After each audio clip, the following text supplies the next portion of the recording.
Hanya dengan Rp15.000 per bulan, Anda telah turut berpartisipasi dalam menyebarkan dakwah bersama Tarbiyah Sunnah. Barakallahu fikum. Bismillahirrahmanirrahim. Assalamualaikum warahmatullahi wabarakatuh. Alhamdulillahi rabbil alamin. Alladhi biyadihil mulku wa huwa ala kulli syai'in qadir. Alladhi khalaqal mauta wal hayata liyabluwakum ayyukum ahsanu amala. Ashhadu an la ilaha illallah wahdahu la syarika lah. Wa ashhadu anna Muhammadan abduhu wa rasuluhu la nabiyya ba'dah. Ya ayyuhalladzina amanu taqullaha haqqa tuqatih wa la tamutunna illa wa antum muslimun.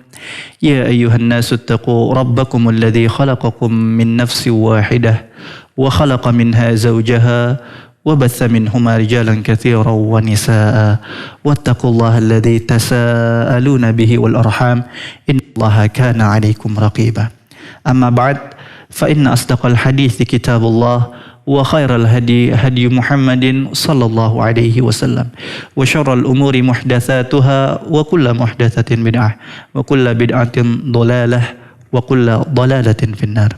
الحمد لله. Segala puji bagi Allah yang telah memberikan banyak nikmat. Di antara nikmatnya yaitu kita masih diberikan waktu dan umur oleh Allah Subhanahu wa taala untuk sama-sama bermajlis ilmu, untuk sama-sama mendengarkan kisah-kisah tentang dakwah perjuangan Rasulullah sallallahu alaihi wasallam.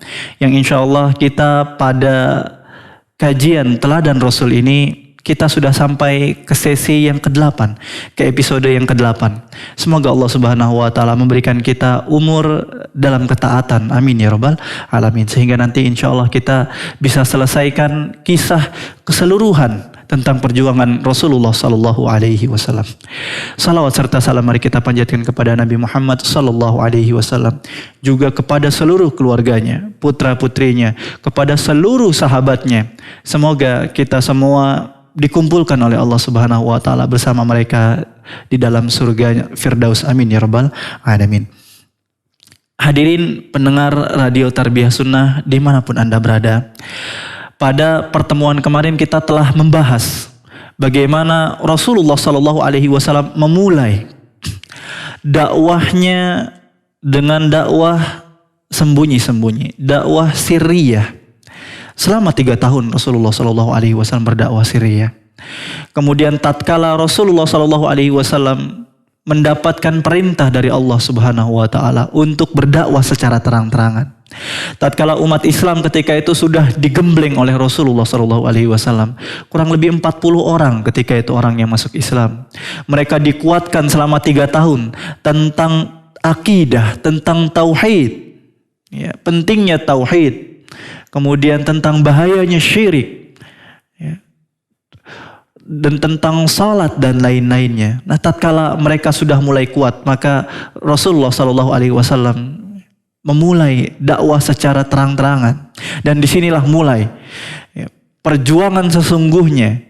Ya, karena di sini akan terlihat bagaimana cacian, bagaimana hinaan, bagaimana cercaan dan fitnah-fitnah yang diberikan oleh kafir Quraisy kepada Rasulullah sallallahu alaihi wasallam dan para sahabatnya.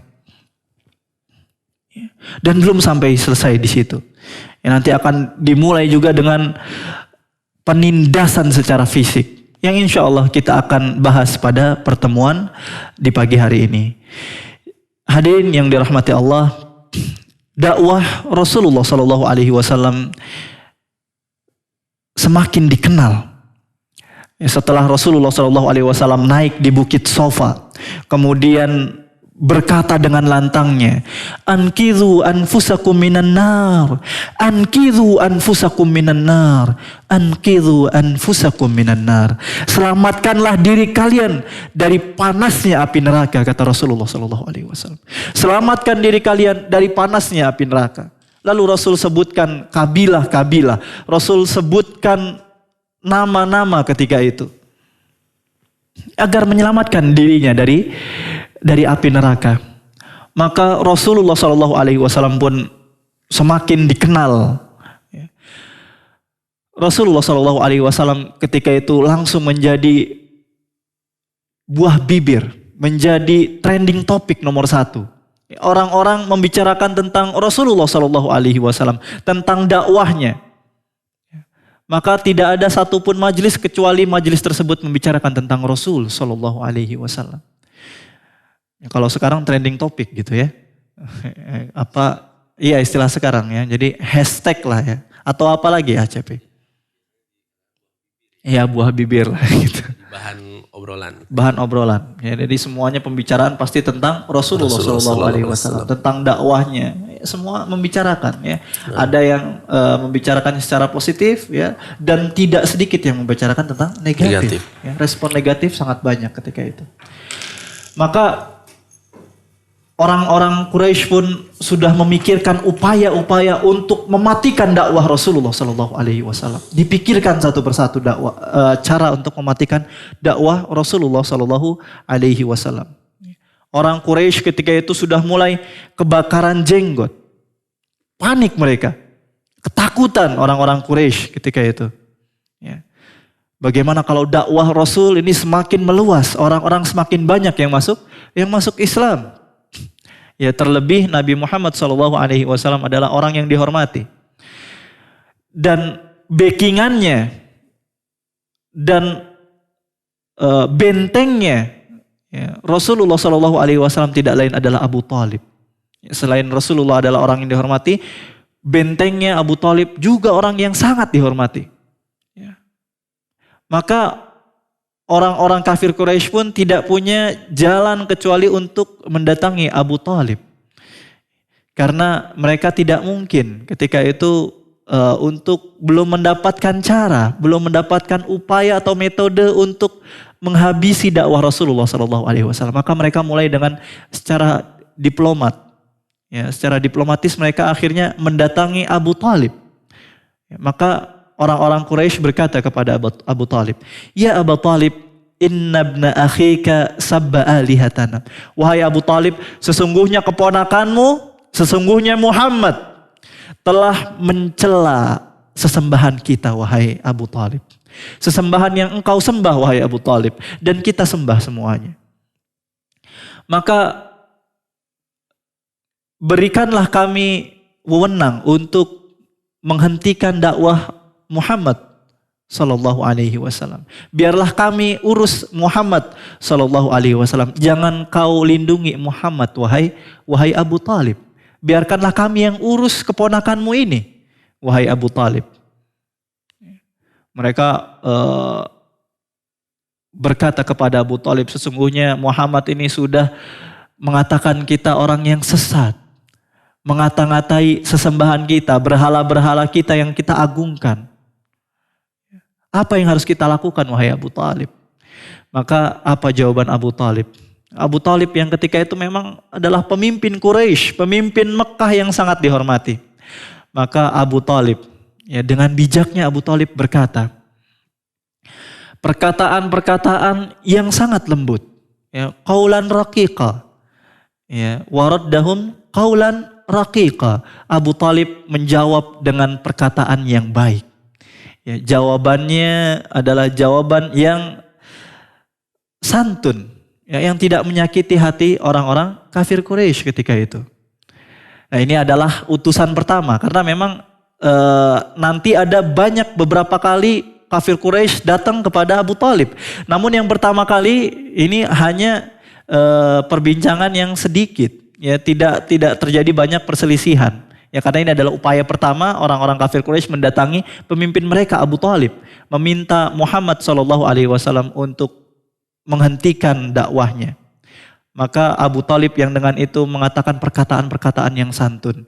Akhirnya membuat orang-orang kafir Quraisy tidak bisa berkata-kata.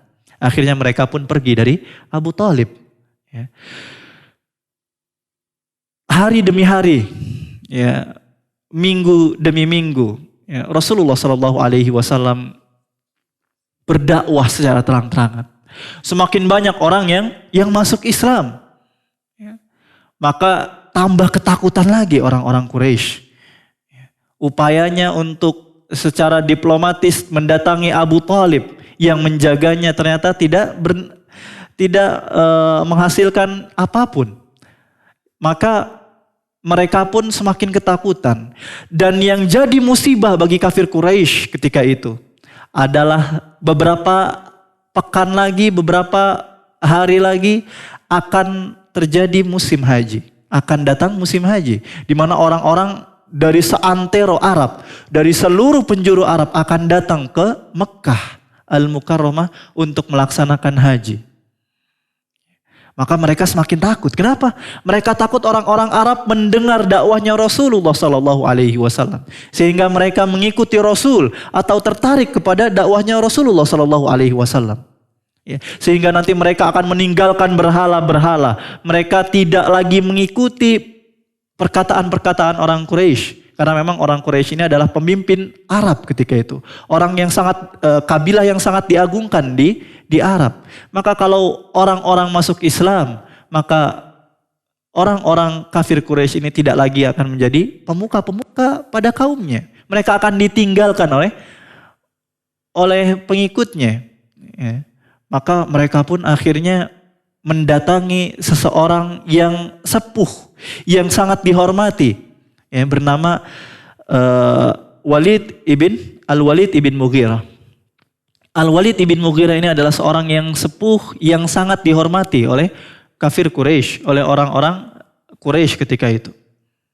Mereka datang kepada Al-Walid ibn Mughirah dan berkata, "Ya Walid, ya, sesungguhnya kita butuh untuk menyatukan suara kita. Ya, apa yang harus kita katakan kepada orang-orang yang datang dari seantero Arab, ya, terkait Muhammad ini, ya, yang telah memecah belah kita, memecah belah antara anak dan bapaknya, antara suami dan istrinya, ya, antara seorang dengan keluarganya. Apa yang harus kita katakan, wahai Al-Walid ibn Mughirah?" Maka Al-Walid ibn Mughirah pun berkata kepada mereka, "Maka berikanlah kami pendapatmu, berikanlah aku pendapatmu, wahai orang-orang Quraisy," gitu ya.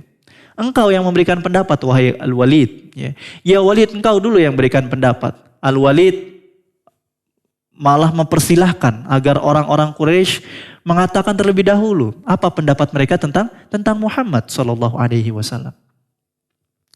Maka orang yang pertama mengatakan, "Kalau begitu ya Walid, ya, kita katakan bahwa Muhammad ini kahin.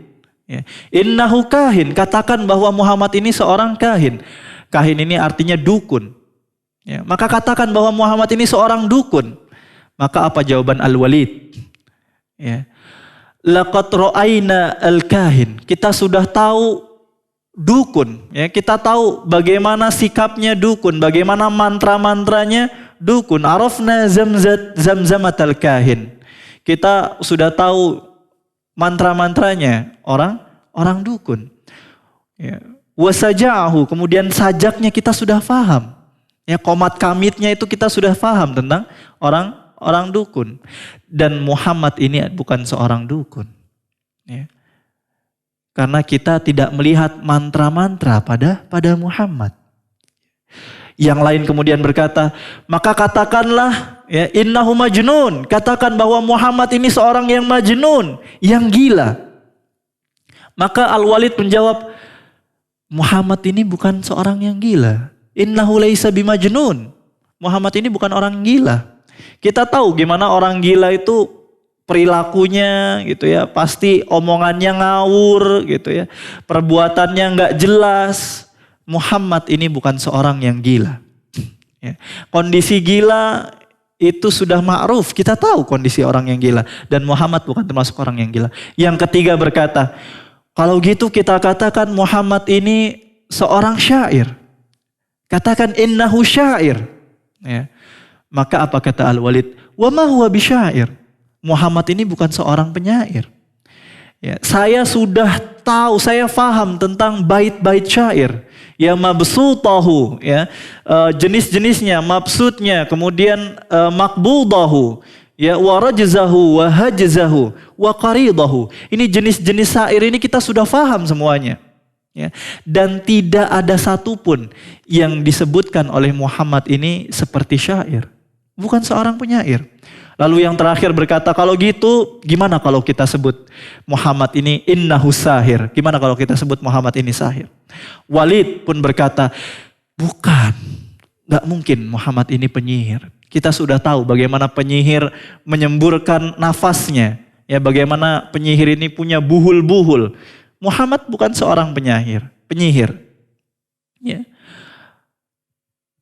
Maka orang-orang pun berkata, kalau gitu apa yang harus kita katakan kepada Muhammad Sallallahu Alaihi Wasallam? Apa yang harus kita katakan kepada orang-orang Arab terkait Muhammad? Ya, tatkala nanti mereka datang ya untuk berhaji. Maka Al-Walid pun berkata, sesungguhnya aku sudah mendengar perkataan Muhammad. Sudah mendengar ayat-ayat yang disebutkan oleh Muhammad. Lalu berkata Al-Walid, wallahi inna liqaulihi lahalawah. Demi Allah, kata Al-Walid, sesungguhnya pada kata-kata Muhammad ada keindahan. Ada hal yang manis yang disebutkan dari kata-kata Muhammad sallallahu alaihi wasallam. Wa inna aslahu la'idh wa inna far'ahu lajanat. Ya. Dan akarnya itu sangat subur. Kemudian atasnya itu sangat ranum. Wa ma antum biqailina min hadza syai'an illa urifa annahu batil.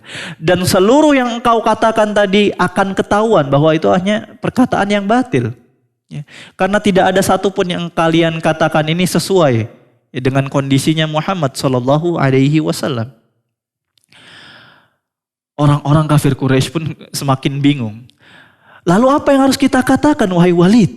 Ya, masa kita harus katakan seperti yang engkau katakan? Ya nggak mungkin kita mengatakan bahwa perkataannya ini perkataan yang indah, perkataan yang sangat istimewa, spesial. Maka kita harus mengatakan perkataan satu di mana itu bisa membuat orang-orang Arab percaya bahwa Muhammad ini bukan seorang nabi. Maka akhirnya Al-Walid pun berdiam diri sejenak. Al-Walid berpikir keras, apa yang harus kita katakan untuk Muhammad sallallahu alaihi wasallam. Maka setelah lama Al-Walid berpikir, diputar otaknya. Maka Al-Walid pun berkata, wa inna aqrabal qaul fih an taqulu innahu sahir.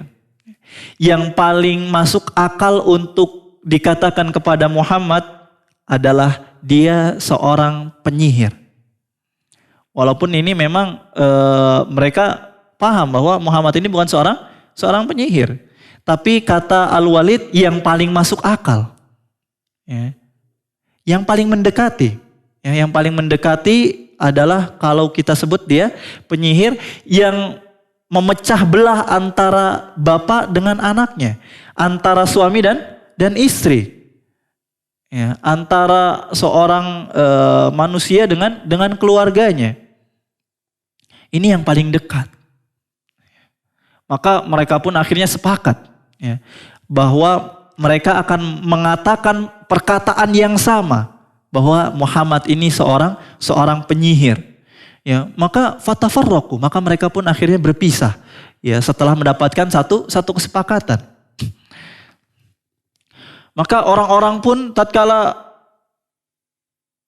seantero Arab datang menuju Ka'bah, menuju Mekah untuk haji, maka mereka pun mulai menyebutkan perkataan-perkataan tadi, ya, disebutkan di pasar-pasar mereka, ya, di Ukaz, ya, kemudian mereka sebutkan juga di kemah-kemah tempat berkumpulnya orang-orang Arab, ya, untuk haji, bahwa ada orang bernama Muhammad yang dia adalah seorang penyihir.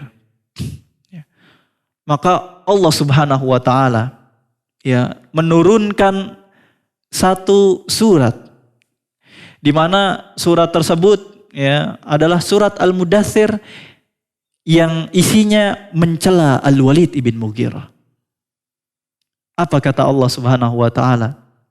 Kata Allah Subhanahu wa taala, Dzarni wa man khalaqtu wahida wa ja'altu lahu malam mamduda wa banina syuhuda. Kata Allah Subhanahu wa taala. Dan biarkanlah aku, ya, biarkanlah aku untuk berurusan dengan seseorang yang aku ciptakan. Maksudnya siapa? Maksudnya di sini Al-Walid ibn Mughirah. Dan walid-walid yang lain yang ada di muka bumi. Semoga kita semua tidak termasuk dari ayat termasuk golongan yang Allah Subhanahu wa taala sebutkan pada ayat di sini. Dan Al-Walid ibn Mughirah telah aku berikan malam mamduda, harta yang sangat melimpah. Karena Al-Walid bin Mughirah ini termasuk orang yang paling kaya di Mekah ketika itu. Hartanya sangat banyak melimpah. Wa banina syuhuda, dan telah aku berikan Walid bin Mughirah ini anak-anak yang banyak yang membersamainya. Bagaimana mungkin Al-Walid bin Mughirah kemudian kufur atas nikmat-nikmat tersebut? Ya, padahal Al-Walid bin Mughirah sudah tahu. Al-Walid bin Mughirah ini seorang yang kafir, namun dia seorang Arab. Ya, yang dia tahu persis tentang apa yang dikatakan oleh Muhammad. Dia faham Al-Quran.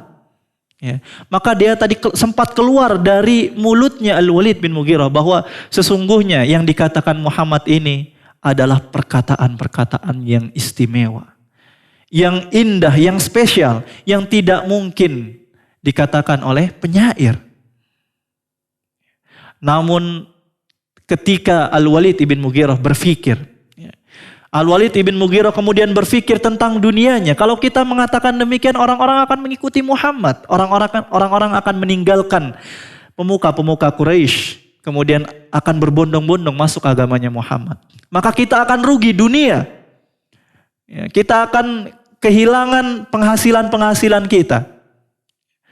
Maka Al-Walid ibn Mughirah pun akhirnya mendustakan, ya, ayat-ayat Allah Subhanahu wa taala. Jadi sudah datang kepadanya hidayah irsyad. Ya. Namun ternyata Al-Walid ibn Mughirah, ya, tidak datang kepadanya hidayah taufik. Ya, bukan taufik hidayat, ya, HCP, ya. Kalau taufik hidayat itu juara dunia. Ya, kita tahu semua ini badminton, pemain bulu tangkis. Ini hidayah taufik, ya. Jadi dia sudah tahu yang benar, bahwa yang dikatakan Muhammad ini benar. Ya, namun karena dunia, akhirnya Al-Walid tinggalkan ajaran Muhammad sallallahu alaihi wasallam. Dan banyak sekarang orang-orang yang demikian, orang-orang orientalis, orang-orang liberal. Ya, mereka ini orang-orang yang pintar, yang cerdas. Ya, sebagian dari mereka bahkan banyak yang hafal Al-Quran. Namun tidak ada faidahnya sama sekali. Kenapa? Karena mereka, ya, walaupun mereka faham tentang kebenaran Al-Quran, namun mereka memusuhi Al-Quran, memusuhi agama Islam. Kenapa? Karena demi dunia. Ya, demi uang, demi fulus yang mereka dapatkan. Mereka pun tinggalkan Al-Quranul Karim. Lalu apa kata Allah Subhanahu wa taala? Allah Subhanahu wa taala meneruskan dalam surat Al-Mudaththir.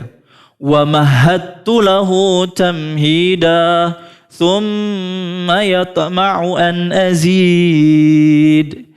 Kalla innahu kana li ayatina 'anida. Sa'urhiquhu sa'uda. Sampai akhirnya nanti, ya, sampai ayat akhir. Apa kata Allah Subhanahu wa taala? Allah Subhanahu wa taala mengatakan, dan aku telah lapangkan dunia seluas-luasnya bagi Al-Walid ibn Mughirah. Aku berikan semua yang dia mau. Tsumma yatma'u an azid. Kemudian dia tamak. Kemudian Walid ingin aku menambahkan rizki-rizki yang telah aku berikan. Dan Al-Walid yang lain yang ada di muka bumi. Kalla innahu kana li ayatina anida. Sekali-kali tidak. Sesungguhnya aku, ya, sesungguhnya Al-Walid ibn Mughirah adalah orang yang menentang ayat-ayat yang telah aku berikan. sekali-kali aku tidak akan memberikan tambahan rizki untuk Al-Walid ibn Mughirah. Sesungguhnya aku di akhirat tidak akan memberikannya balasan-balasan yang baik. Mungkin di dunia Allah Subhanahu wa taala memberikannya istidraj, memberikannya harta-harta yang banyak agar semakin jauh dari jalan Allah Subhanahu wa taala. Namun Allah Subhanahu wa taala berjanji bahwa Allah tidak akan memberikannya kebaikan di akhirat. Sekali-kali Allah Subhanahu wa taala tidak akan memberikan sedikit pun kebaikan kepada Al-Walid bin Mughirah di akhirat. Saurhiquhu sa'uda. Aku akan balas Al-Walid dengan kesulitan yang sangat menyakitkan nanti di akhirat, di neraka. Itu adalah ayat yang Allah Subhanahu wa taala turunkan khusus untuk Al-Walid ibn Mughirah dan untuk orang-orang yang semisal Al-Walid ibn Mughirah. Maka orang-orang ketika itu ya tatkala musim haji, ya, orang-orang mulai membicarakan, ya, tadi sudah dikatakan bagaimana Rasulullah SAW menjadi trending topik, menjadi buah bibir. Ya. Semua pembicaraan semuanya berkaitan dengan Rasulullah SAW. Semuanya berkata bahwa Rasulullah SAW adalah penyihir yang memisahkan antara seseorang dengan keluarganya, dan yang paling memusuhi Rasulullah SAW, yang paling gemar, yang paling rajin ya untuk men-share berita-berita tadi tidak lain adalah pamannya Abu Lahab. Ya, dikatakan bahwa Rasulullah SAW masuk satu kemah, ya. Rasulullah SAW masuk ke kemah kabilah fulan, ya, bersama Abu Bakar As-Siddiq radhiyallahu anhu. Kemudian masuk ke kemah yang lain bersama Abu Bakar As-Siddiq radhiyallahu anhu. Mengajak manusia untuk beriman kepada Allah dan Rasulnya, dan meninggalkan berhala-berhala yang mereka sembah. Abu Bakar As-Siddiq selalu menemani Rasulullah SAW dalam dakwahnya. Dan di belakang mereka Abu Lahab, pamannya. Ya, setelah Rasulullah SAW dan Abu Bakar keluar dari kemah, Abu Lahab datang. Apa kata Abu Lahab? La tuti'u. Ya, wahai Arab, janganlah kalian mengikuti perkataan Muhammad. Innahu ibnu akhi. Sesungguhnya Muhammad itu adalah keponakanku. Ya, sesungguhnya dia innahu majnun. Ya, sesungguhnya Muhammad ini orang gila. Gak usah diikutin perkataannya. Dia keponakanku, dia gila. Allahu Akbar. Namun pada kenyataannya, ya, setelah musim haji berakhir, ya, apa yang terjadi? Pada kenyataannya orang-orang akhirnya semakin terkenal, orang-orang semakin kenal dengan Rasulullah SAW. Ya. Orang-orang seantero Arab, ya, tatkala orang-orang yang pergi haji tadi pulang ke kampungnya masing-masing, ke kampung halamannya, maka mereka mulai membicarakan tentang Rasulullah SAW. Semakin menjadi hot topic, ya, semakin Rasulullah SAW menjadi perbincangan, bukan hanya di Mekah sekarang, namun di seluruh antero Arab, seluruh penjuru Arab tahu bahwa ada seorang bernama Muhammad yang mengajak, ya, untuk menyembah Tuhan yang satu, untuk meninggalkan berhala-berhala yang disembah. Maka tatkala kafir Quraisy melihat semakin banyak orang yang masuk Islam, ya, semakin banyak orang yang menjadi pengikutnya, maka mereka pun mulai melakukan upaya-upaya. Mereka mulai melakukan hinaan kepada Rasulullah SAW, cacian-cacian kepada Rasulullah SAW, karena secara diplomatis mereka gagal. Ya, secara mendatangi Abu Talib yang merupakan benteng Rasulullah SAW. Namun Abu Talib, ya, mendukung penuh dakwah Rasulullah SAW. Maka mereka pun mulai menghina dan mencaci maki Rasulullah SAW. Sebagian dari mereka berkata, innahu la majnun. Ya, akhirnya dikatakan, wah, Muhammad ini majnun. Ya, Muhammad ini orang yang sangat gila. Ya, mereka mencaci maki Rasulullah SAW. Ya, dan Al-Quran menjawab perkataan-perkataan mereka. Ya. Kemudian sebagian yang lain mengatakan, wa qala al-kafiruna hadza sahirun kadzdzab. Orang-orang kafir berkata, ini adalah penyihir dan orang yang pendusta. Muhammad SAW dikatakan penyihir dan pendusta, orang yang dahulu dikenal dengan Al-Amin, orang yang paling dipercayai di Mekah ketika itu, orang yang tidak pernah berdusta sekalipun, sekarang kalian katakan sebagai orang yang pendusta, kadzdzab. Yang lain kemudian berkata, kemudian mencaci maki Rasulullah SAW dan mengatakan bahwa mereka adalah orang-orang yang sesat. Ya. Dan hal-hal yang demikian banyak dalam Al-Quranul Karim. Ya, di antaranya di surat Al-Mutaffifin. Ya, di surat Al-Mutaffifin bagaimana Allah Subhanahu wa taala menggambarkan orang-orang kafir, bagaimana mereka mencaci Rasulullah SAW. Ya. Innal ladzina ajramu kanu minal ladzina amanu yadhakun. Sesungguhnya orang-orang yang kafir itu mereka mentertawai orang-orang yang beriman. Wa idza marru bihim yataghamazun. Ya, tatkala kaum muslimin lewat di depan mereka, maka mereka mengedipkan mata. Mereka menghina kaum muslimin. Wa idzan qalabu ila ahlihim inqalabu fakihin. Ya. Wa idzan qalabu ila ahlihim inqalabu fakihin. Apabila mereka kembali kepada kaumnya, maka mereka datang dengan sukacita, gembira mereka. Kenapa? Karena sudah menghina Rasulullah SAW dan pengikutnya. Wa idza ra'awhum qalu inna haula'i ladhalun. Dan apabila mereka bertemu dengan orang-orang yang beriman, maka apa yang dikatakan kepada orang yang beriman? Sesungguhnya kalian adalah orang-orang yang sesat. Ya, Allahu Akbar. Ini adalah cacian yang diberikan oleh orang kafir Quraisy. Belum selesai sampai di situ. Ya, orang-orang kemudian menebarkan syubhat. Mereka kemudian menebarkan fitnah-fitnah, menyebarkan tuduhan-tuduhan dusta kepada Rasulullah SAW. Ya. Mereka mengatakan, innama yu'allimuhu bashar. Sesungguhnya Muhammad ini bisa mengatakan perkataan-perkataan yang indah adalah karena Muhammad mempelajarinya dari orang lain. Tidak lain, ini adalah syair-syair yang dipelajari oleh Muhammad dari orang lain. Padahal mereka tahu bahwa tidak mungkin ya, syair bisa sebaik Al-Quranul Karim. Yang lain mengatakan, ma li hadzal rasul ya'kulut ta'am wa yamshi fil aswaq. Mengapa seorang Rasul diutus namun masih makan? Kok Rasul yang diutus kepada kita ini masih makan? Gitu ya. Mereka menginginkan ada Rasul yang seperti malaikat. Yang tidak makan dan tidak juga buang air besar, tidak buang air kecil. Ya, seperti malaikat. Dan tidak berjalan di pasar. Mana mungkin Muhammad ini Rasul. Padahal Muhammad ini makan seperti kita makan. Kemudian berjalan di pasar sebagaimana kita berjalan. Muhammad berjual beli. Muhammad tidak lain adalah manusia biasa. Buat apa kita mengikuti Muhammad?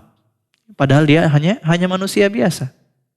Ini adalah hikmah dari Allah Subhanahu wa taala, bagaimana Allah memang menurunkan rasul-rasulnya semuanya adalah manusia biasa. Seandainya Allah Subhanahu wa taala menurunkan seorang rasul ya seperti malaikat, tidak makan, tidak minum, tidak tidur, tidak berjalan di pasar, niscaya seluruh orang di muka bumi beriman kepada Rasulullah SAW. Beriman kepada Rasul yang diutus. Kenapa? Karena memang berbeda dengan manusia biasa. Namun di antara hikmah dari Allah Subhanahu wa taala, Allah utus rasulnya sebagai manusia biasa yang makan juga minum, tidur, kemudian juga membuang air besar maupun air kecil. Agar terlihat mana orang-orang yang beriman kepada Allah Subhanahu wa taala dan mana orang-orang yang kafir, yang dusta kepada Allah Subhanahu wa taala. Sebagai ujian kepada umat manusia. Jamaah yang dirahmati Allah, hadirin pemirsa, pendengar radio Tarbiyah Sunnah dimanapun Anda berada. Sebagian dari pemuka-pemuka Quraisy kemudian datang kepada Rasulullah SAW. Pentolan-pentolan Quraisy datang kepada Rasulullah SAW. Di antaranya ada Al-Walid ibn Mughirah yang tadi kita sebutkan. Kemudian ada Al-Aswad ibn Al-Muttalib. Kemudian ada Umayyah ibn Khalaf. Kemudian ada Al-As ibn Wa'il. Ya, dan lain-lainnya datang kepada Rasulullah SAW.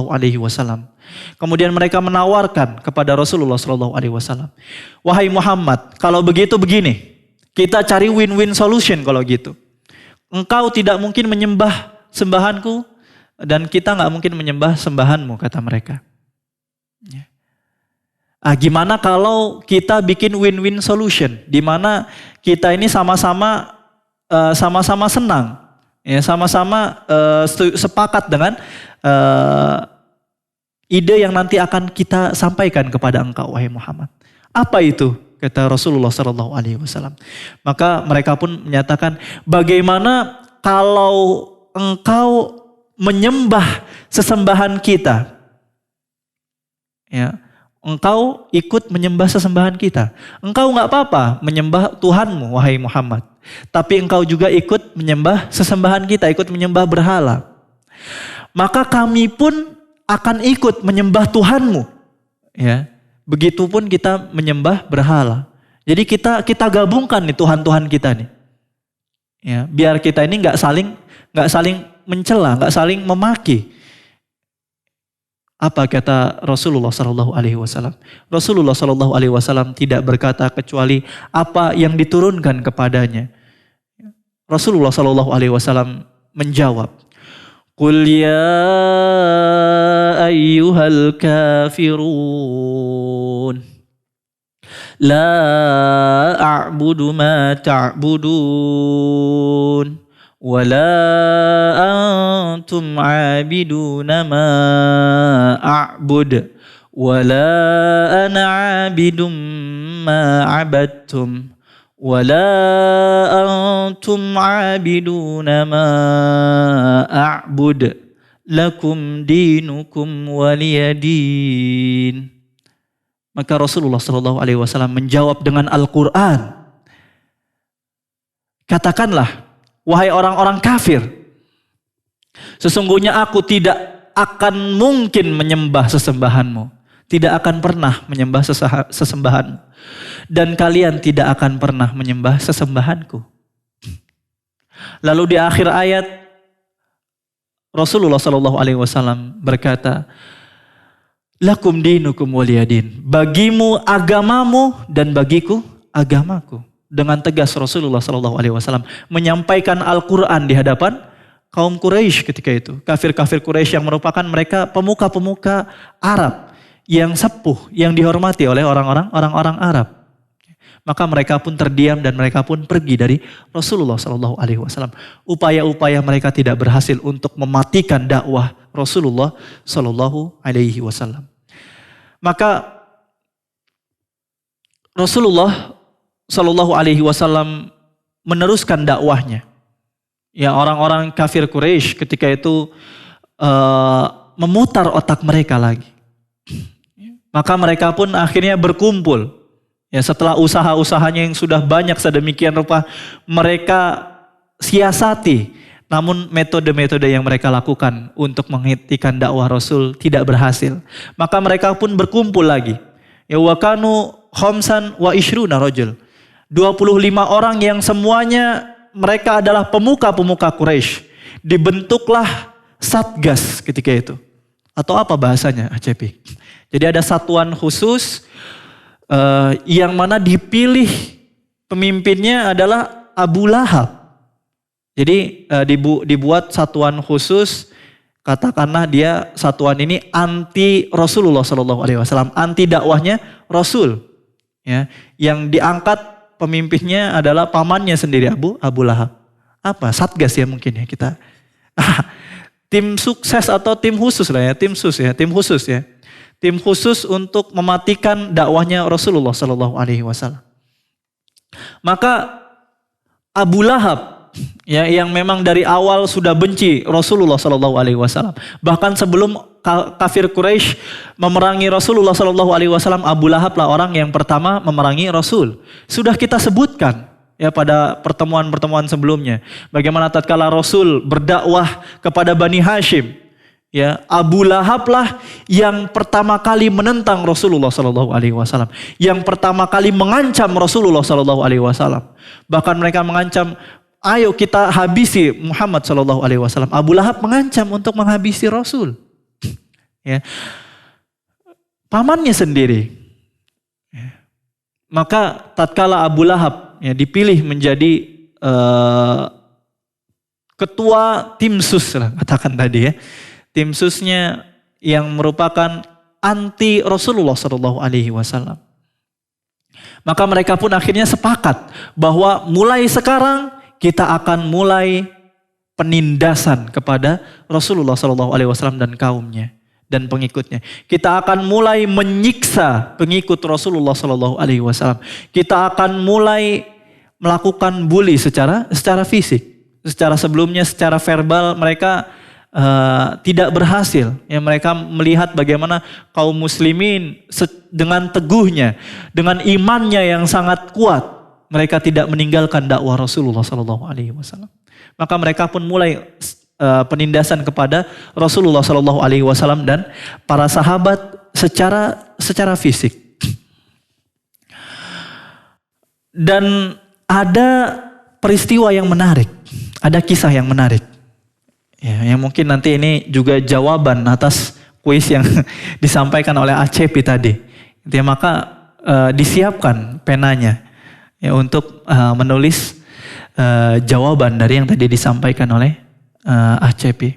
Ada kisah menarik bahwa Abu Lahab ya, sebelum Islam menikahkan dua anak laki-lakinya, yaitu Utbah dengan Utaibah kepada anak-anak Rasulullah Sallallahu Alaihi Wasallam. Yaitu Utbah dinikahkan kepada Ruqayyah, kemudian Utaibah dinikahkan kepada Ummu Kulsum. Dan ternyata sebelum Islam ya ada seorang sahabat Nabi yang bernama Utsman bin Affan radhiyallahu anhu. Utsman bin Affan ini dari sebelum Islam sudah jatuh cinta kepada anaknya Rasulullah Sallallahu Alaihi Wasallam, Ruqayyah. Ya, Utsman tahu bagaimana Ruqayyah ini seorang yang baik hatinya, ya cantik luar dalam. Dia adalah anak dari seorang yang dikenal sebagai Al-Amin, yang paling dicintai di kaumnya, yang paling dipercayai di kaumnya ketika itu. Maka Utsman bin Affan ya tatkala tahu bahwa Utsman bin Affan ternyata ditikung oleh Utbah tadi. Ya. Ternyata didahului oleh Utbah ya untuk menikahi Ruqayyah. Ya, padahal Utsman ini sudah sangat ingin mengkhitbah, ingin mempersunting Ruqayyah dari Rasulullah Sallallahu Alaihi Wasallam. Ternyata sudah didahului, sudah ditikung duluan, ya di tikungan terakhir mungkin ya CP ya. Oleh siapa? Oleh Utbah. Maka Utsman pun kecewa. Utsman pun akhirnya radhiyallahu anhu pasrah. Hingga akhirnya nanti Utsman ya tatkala Rasulullah Shallallahu Alaihi Wasallam diutus, kemudian nanti Utsman seperti kita tahu ya diajak oleh Abu Bakar As-Siddiq ya untuk beriman kepada Allah Subhanahu Wa Taala. Kemudian Utsman termasuk orang-orang yang masuk Islam di awal, as-sabiqunal awwalun. Ya. As-sabiqunal awwalun. Ya, maka berimanlah Utsman bin Affan.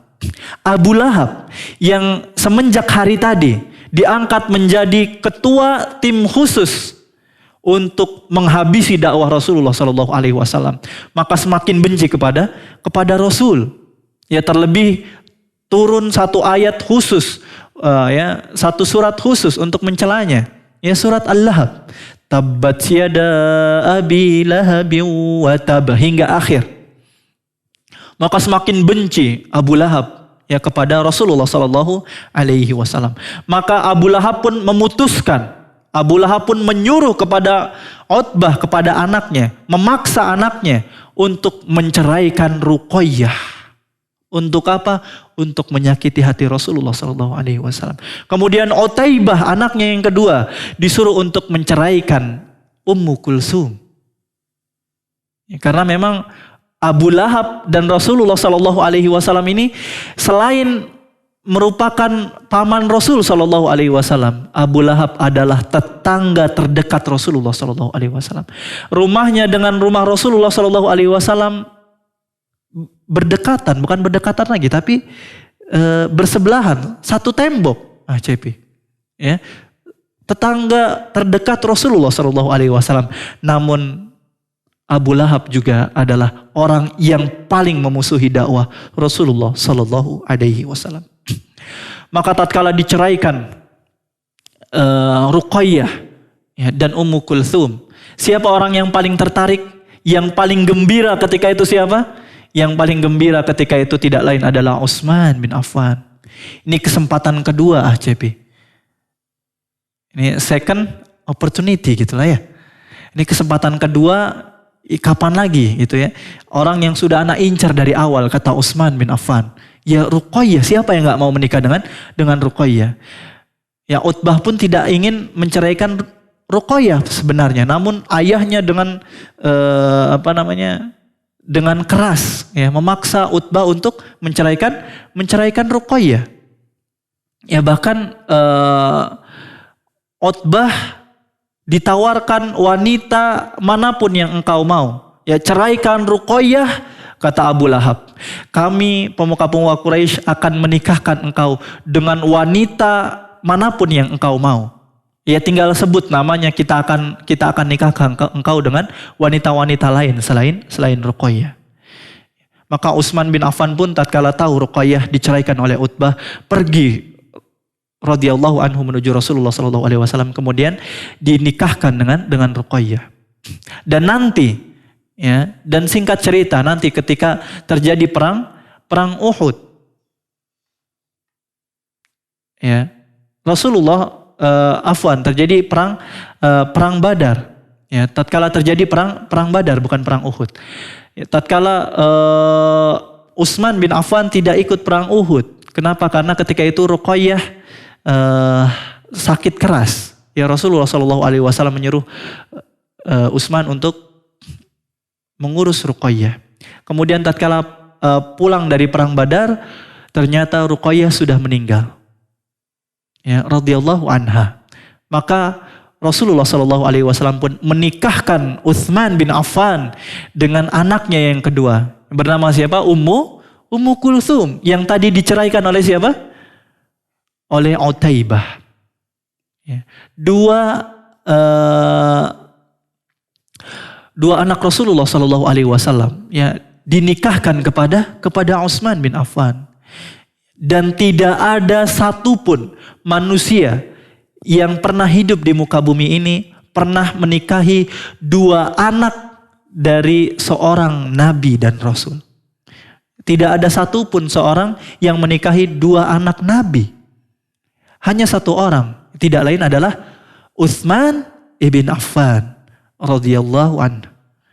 Maka Utsman pun akhirnya diberi julukan sebagai Dzunnurain, yang artinya tidak lain adalah pemilik dua cahaya. Kenapa disebut pemilik dua cahaya? Kenapa Utsman bin Affan disebut pemilik dua cahaya? Tidak lain karena Utsman bin Affan menikahi dua putri Rasulullah SAW. Siapa itu?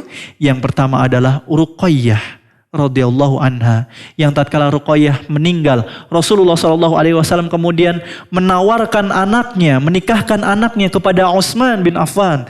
Yang kedua yaitu adalah Ummu Kulsum.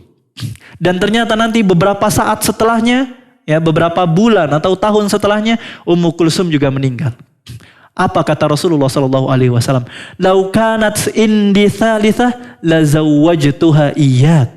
Seandainya aku punya anak perempuan ketiga, niscaya aku akan nikahkan kepada Utsman bin Affan. Ya, seandainya aku masih punya anak wanita lagi, ya, anak wanita lagi, maka niscaya akan aku nikahkan kepada Utsman bin Affan. Ini adalah kemuliaan yang dimiliki oleh Utsman bin Affan. Bagaimana percayanya Rasulullah SAW kepada Utsman bin Affan yang tidak akan menyia-nyiakan istrinya. Ya, maka Rasulullah SAW mempercayakan menikahkan anak-anaknya kepada Utsman bin Affan radhiyallahu anhu.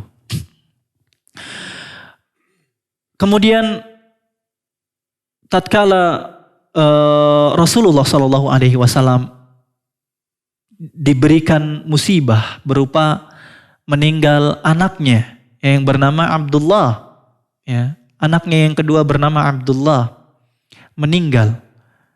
Masih kecil umurnya, dikatakan umurnya masih beberapa bulan. Ya. Masih lucu-lucunya Abdullah ketika itu. Maka tatkala Rasulullah SAW bersedih, kita lihat bagaimana Abu Lahab, ya, dengan begitu rajinnya, ya, kemudian men-share berita tentang kematian anaknya Rasulullah SAW, mencari tentang kematian Abdullah, ya. Kemudian memberikan kabar gembira, Muhammad abtar, ya, sesungguhnya Muhammad telah terputus keturunannya.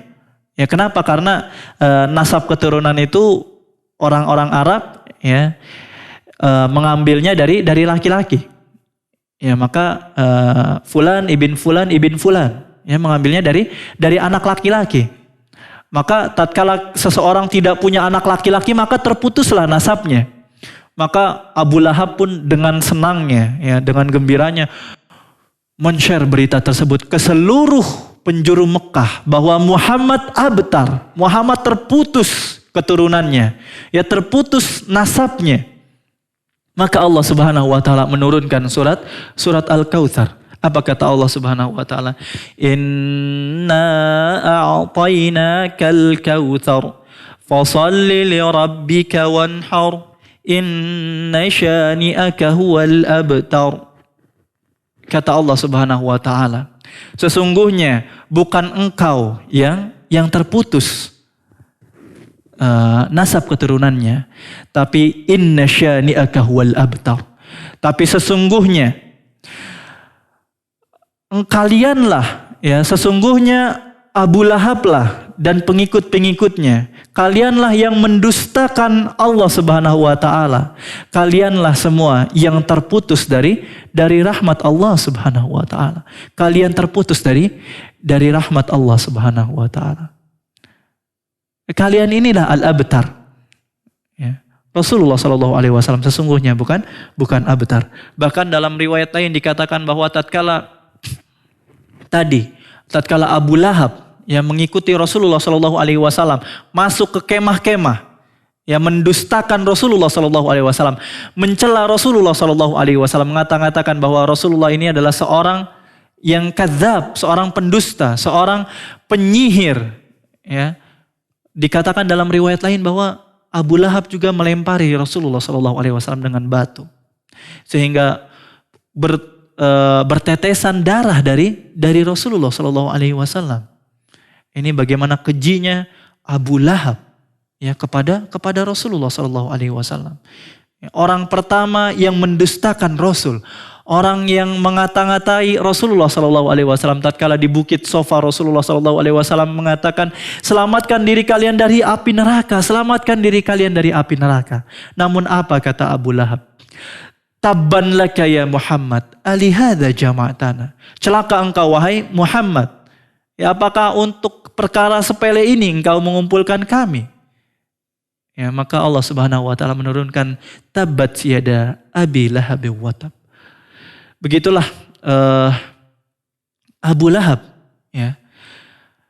Dan istrinya tidak kalah bejat. Mohon maaf ini, ya, tanda kutip, istrinya tidak kalah bejat dari Abu Lahab.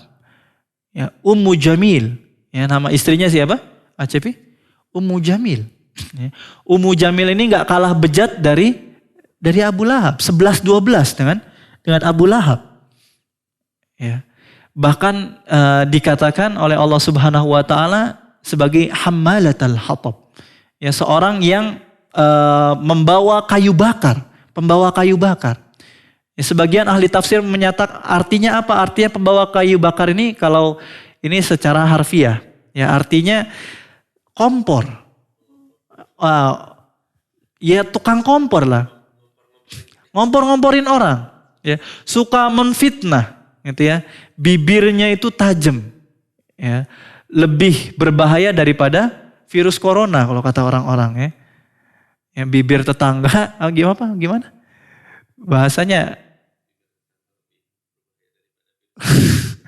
itulah ya, ya kurang lebih kayak gitu ya. Bibir tetangga lebih berbahaya daripada virus corona katanya. Kalau ini memang bibirnya Ummu Jamil ini sangat pedas, tajam bibirnya Ummu Jamil, bahkan diibaratkan hammalatal hatab oleh Allah Subhanahu wa taala. Maka tatkala Rasulullah sallallahu alaihi wasallam ya turun kepadanya surat tadi, ya, surat Al-Lahab, ya, maka Ummu Jamil pun bergegas ya mencari Rasulullah sallallahu alaihi wasallam.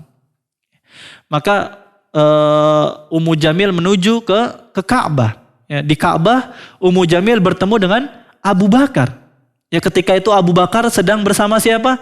Tidak lain bersama Rasulullah sallallahu alaihi wasallam. Abu Bakar selalu menyertai Rasulullah sallallahu alaihi wasallam, selalu mengikuti Rasulullah sallallahu alaihi wasallam kemanapun Rasulullah berada, kemanapun Rasulullah berdakwah. Abu Bakar adalah orang pertama yang selalu mendukung dakwah tersebut, mengikuti Rasulullah sallallahu alaihi wasallam.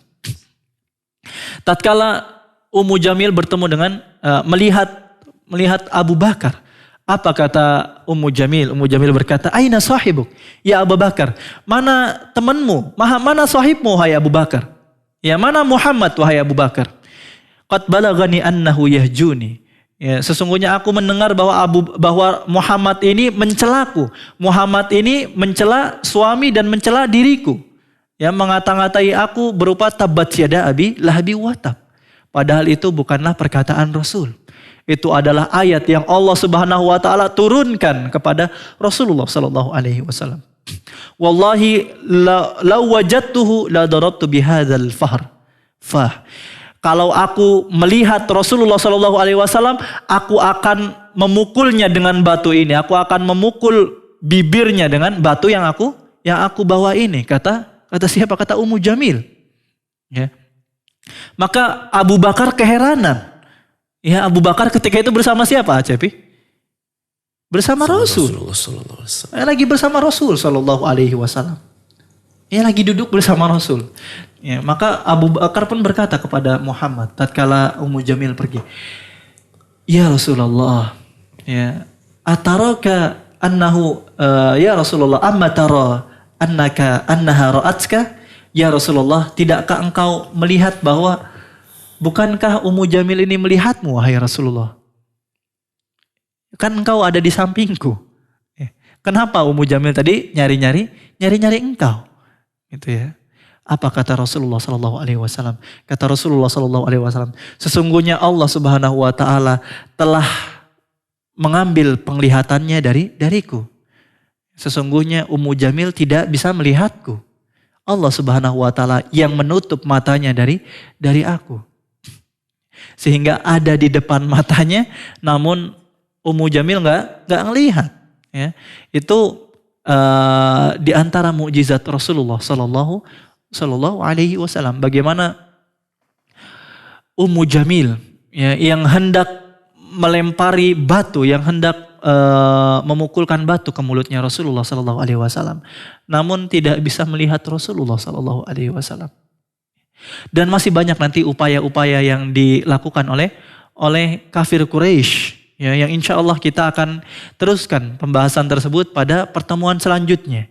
Insya Allah ta'ala, semoga kita semua diberikan umur yang panjang oleh Allah Subhanahu wa ta'ala untuk selalu berada dalam ketaatannya, untuk selalu bisa mempelajari agama Allah Subhanahu wa ta'ala dan mengikuti kisah-kisah tentang Rasulullah sallallahu alaihi wasallam. Amin ya rabbal alamin. Wassallallahu ala nabiyina Muhammadin wa ala alihi wa sahbihi ajmain. Tafadhal Cepi. Baik. Syukran Ustaz atas pemaparan materi dan atau pemaparan kisah dari bagaimana kaum Quraisy menghalangi dakwah Rasulullah sallallahu alaihi wasallam. Dan ikhwati man hazani Allah wa iyyakum, para pendengar dan pemirsa dimanapun antum berada, demikian telah kita simak pemaparan materi dari Al-Ustaz Aziz Fatur Rahman LCMSI hafizahullahu taala.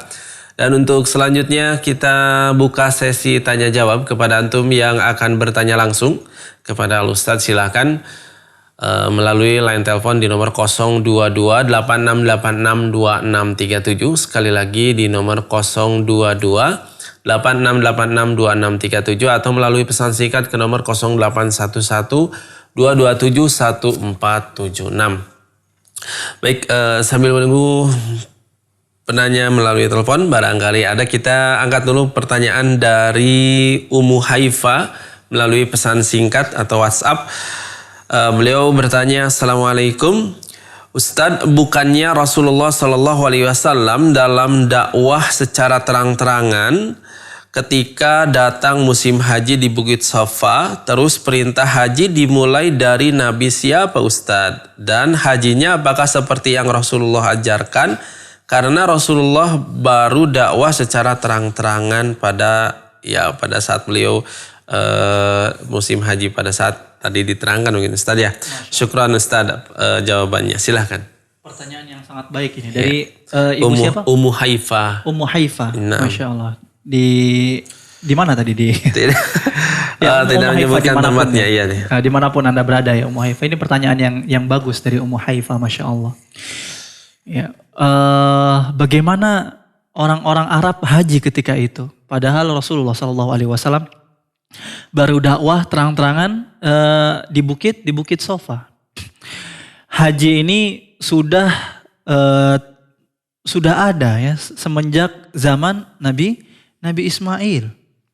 Ya, Nabi Ibrahim, Nabi Ismail. Nah, semenjak zaman itu sudah ada syariat untuk haji. Ya, untuk datang ke Ka'bah. Ya, untuk tawaf. Ya, kemudian untuk sa'i. Namun memang ketika Rasulullah SAW belum diutus, ya, belum berdakwah secara terang-terangan, kaum musyrikin ketika itu mereka berhaji. Setiap datang bulan haji, musim haji, mereka orang-orang Arab haji menuju ke Ka'bah. Namun mereka haji dengan penuh kesyirikan. Ada kesyirikan di dalam haji yang mereka lakukan. Ya, kenapa ada kesyirikan di haji yang mereka lakukan? Karena ketika bertalbiyah. Kalau kita talbiyah gimana Cepi? Labbaik. Labbaik Allahumma labbaik. Labbaik la syarika laka labbaik. Innal hamda wa ni'mata laka wal mulk. Laka wal mulk la syarika lak. La syarika. Antum jangan grogi antum. Kayaknya grogi nih antum nih. Itu talbiyah kita ya yang disyariatkan oleh Islam. Ya, labbaik Allahumma labbaik ya sampai akhir nanti. Namun apa yang dikatakan oleh orang-orang musyrikin ketika itu? Talbiyah mereka adalah labbaik Allahumma labbaik, labbaik la syarika laka labbaik, illa syarikan huwa lak, tamlikuhu wa ma malak. Nah, mereka mengatakan, aku memenuhi panggilanmu wahai Allah, aku memenuhi panggilanmu wahai Allah. Ya, Tuhan yang tidak ada sekutu bagimu. Ya, Tuhan yang esa yang tidak ada sekutu bagimu. Kecuali, kata mereka, illa syarikan huwalak. Kecuali sekutu yang engkau miliki. Ya, tamlikuhu wa mamalak. Yang engkau menguasai sekutu-sekutu itu. Yang engkau menguasai berhala-berhala itu.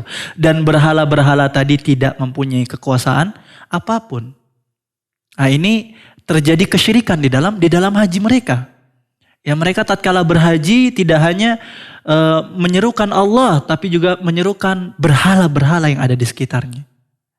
Namun perlu dicatat, lihat bagaimana tatkala mereka berhaji, mereka tauhid rububiyah. Mereka percaya bahwa Allah lah satu-satunya yang menciptakan seluruh alam ini. Mereka tauhid rububiyah. Namun mereka syirik dalam tauhid tauhid uluhiyah. Ya, bagaimana mereka tatkala beribadah mereka menggunakan wasilah berupa berhala-berhala.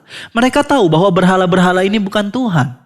Mereka hanya mengatakan bahwa berhala-berhala ini adalah orang-orang soleh terdahulu. Yang dimana kita berdoa kepada berhala-berhala ini agar mendekatkan diri kita kepada Allah Subhanahu wa Ta'ala. Sebagai wasilah kita kepada Allah Subhanahu wa Ta'ala. Ini kepercayaan mereka. Dan ini pun adalah kesyirikan yang batil. Ya, terlebih lagi kalau sekarang terjadi ateisme. Orang-orang ada yang tidak percaya sekalipun dengan adanya Allah Subhanahu wa Ta'ala. Sebagian dari mereka mengatakan Allah telah mati, Tuhan telah mati. Allahu Akbar. Ya. Nah, inilah syariat haji. Jadi haji ini memang sudah ada dari zaman Nabi Ibrahim dan Nabi Ismail. Ya, orang-orang sudah tawaf dan lain-lain. Namun tatkala Rasulullah SAW sebelum diutus, haji yang disyariatkan oleh Nabi Ibrahim alaihi salam, ya, telah berubah, telah melenceng, telah menyimpang dari yang telah diajarkan. Ya, Nabi Ibrahim mengajarkan talbiyah yang kita ucapkan sekarang. Namun mereka menambahkan di akhirnya dengan kesyirikan. Illa syarikan huwalak. Tamlikuhu wa ma malak, kata mereka. Kecuali sekutu-sekutu yang engkau miliki. Ya, yang engkau kuasai. Dan mereka tidak mempunyai kekuasaan apapun. Jadi syariat haji ini sudah ada dari Nabi Ibrahim alaihi salam. Ya, barulah kemudian Rasulullah SAW, dan memang Rasulullah SAW itu haji hanya sekali. Ya, haji hanya sekali. Itu di haji wada.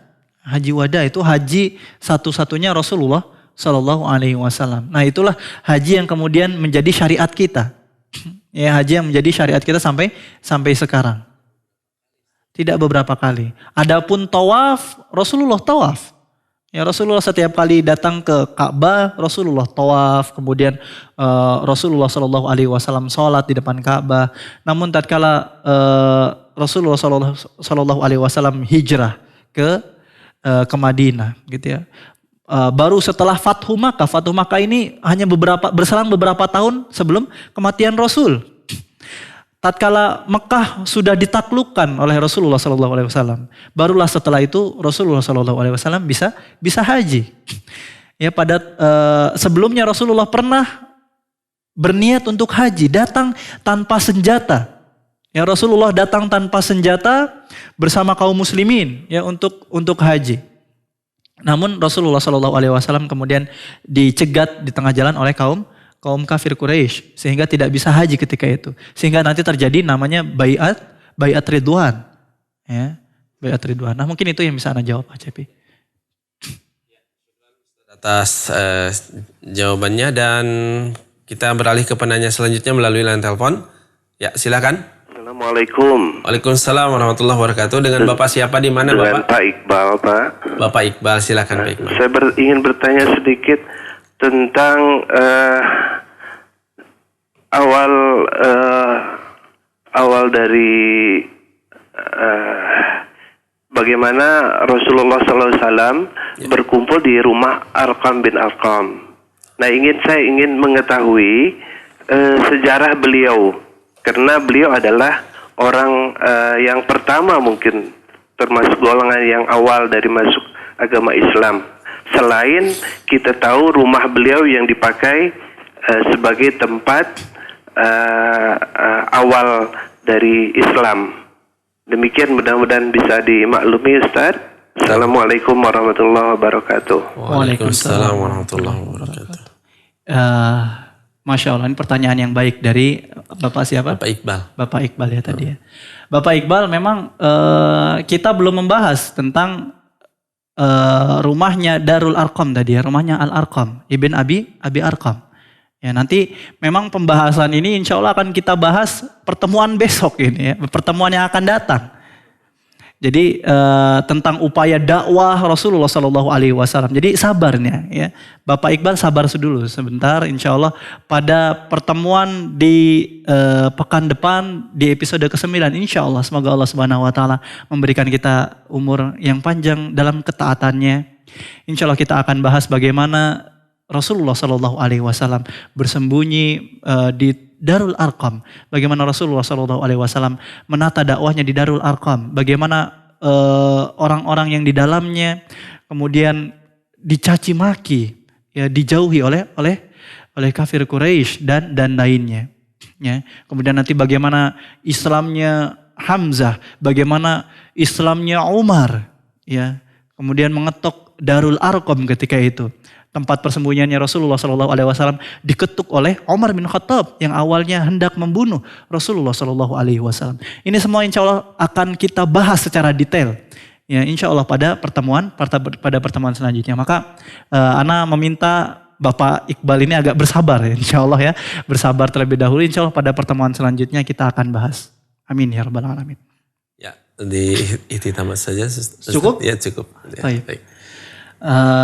Mungkin ini yang bisa Ana sampaikan.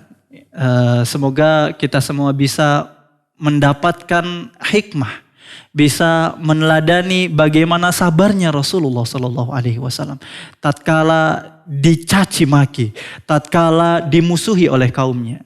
Dan insya Allah pada pertemuan selanjutnya, ya, kita akan bahas lebih detail lagi bagaimana siksaan-siksaan yang diberikan oleh kafir Quraisy kepada Rasulullah Sallallahu Alaihi Wasallam.